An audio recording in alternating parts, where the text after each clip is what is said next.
নমস্কাৰ এই মুহূৰ্তত পলিটিক্যাল আপডেট দিব বিচাৰিছো নিৰ্বাচনৰ ফলাফল এই মুহূৰ্তত আহি পৰিছে অৱশেষত সামগুৰি সমষ্টিত বিজেপিয়ে জয় সাব্যস্ত কৰিছে সামগুৰিত খগিল ৰকিবুল হুছেইনৰ দুৰ্গ বছৰ ধৰি কংগ্ৰেছৰ দখলত আছিল সামগুৰি সমষ্টি ৰকিবুল হুছেইনৰ পিতৃও সামগুৰি সমষ্টিৰ পৰা জয় লাভ কৰি আহিছিল আৰু এইবাৰ সামগুৰিৰ যি ৰকিবুল হুছেইন বা কংগ্ৰেছৰ যি দুৰ্গ খ্যাত সামগুৰি এই সামগুৰিত এবাৰ গেৰুৱা কৰণ কৰিলে বিজেপিয়ে এক প্ৰকাৰৰ বিজেপিৰ পতাকা উৰিল সামগুৰিত আৰু এই মুহূৰ্তত যি খবৰ আহিছে সামগুৰিত পৰাজিত হল ৰকিবুল হুছেইনৰ পুত্ৰ তানজিল হুছেইন আৰু নিৰ্বাচন আয়োগে ইতিমধ্যে আনুষ্ঠানিকভাৱে ঘোষণা কৰিছে সামগুৰিত প্ৰায় 22,000 ভোটত জয় সাব্যস্ত কৰিছে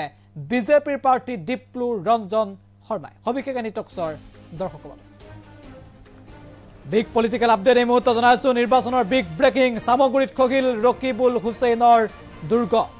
22,000 ভোটত জয় লাভ কৰিলে বিজেপিৰ দীপ্লু ৰঞ্জন শৰ্মাই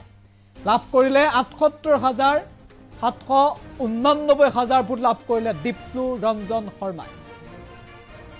তানজিল হুছেইনে পালে 55,956টা ভোট ৰকিবুলৰ দুৰ্গ খহাই জয়লাভ কৰিলে দীপ্লু ৰঞ্জন শৰ্মাই প্ৰায় 22,000 ভোটত দীপ্লু ৰঞ্জন শৰ্মাই জয় সাব্যস্ত কৰিছে সামগুৰিত তানজিল হুছেইন আৰু দীপ্লু ৰঞ্জন শৰ্মাৰ মাজত খুবেই যুঁজ চলিছিল আৰু এই যুঁজখন অত্যন্ত শক্তিশালী আছিল সামগুৰি সমষ্টিৰ ফলাফল কি হ'ব তাক লৈ সৰ্বত্ৰ চৰ্চা চলিছিল আৰু ৰাজ্যবাসীৰ দৃষ্টি নিবদ্ধ হৈ আছিল সামগুৰি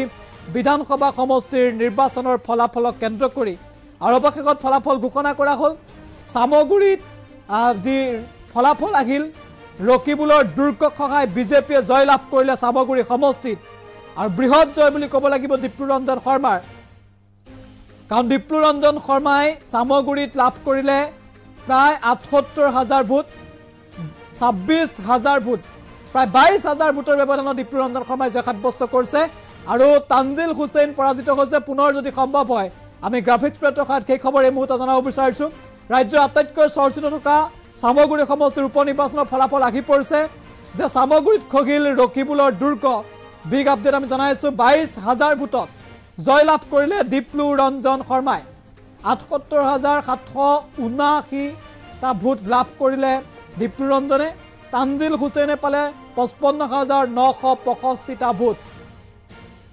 956টা ভোট লাভ কৰিলে আৰু ৰকিবুলৰ দুৰ্গ খহাই দীপ্লু ৰঞ্জন শৰ্মাই জয় সাব্যস্ত কৰিলে সামগুৰি ফলাফল ইতিমধ্যে সামগুৰিক লৈ সকলোৰে দৃষ্টি নিবদ্ধ হৈ আছিল কাৰণ সামগুৰিত কোনে জয় সাব্যস্ত কৰিব কাৰ দখললৈ যাব সামগুৰি তাক লৈ চৰ্চা চলিছিল কাৰণ সামগুৰি সমষ্টিটো খুবেই চৰ্চাত আছিল আৰু নিৰ্বাচনৰ প্ৰাক্ষণতো সামগুৰিত বিভিন্ন সময়ত এনে ঘটনা সংঘটিত হৈছিল যি ঘটনাই সমগ্ৰ ৰাজ্যজুৰিয়ে সামগুৰি সমষ্টিটোক লৈ চৰ্চা চলিছিল আৰু অৱশেষত সামগুৰিত বিজেপিৰ পতাকা উৰিল আৰু কংগ্ৰেছৰ দুৰ্গ সামগুৰিত জয় লাভ কৰিলে বিজেপি প্ৰাৰ্থী দীপ্লু ৰঞ্জন শৰ্মাই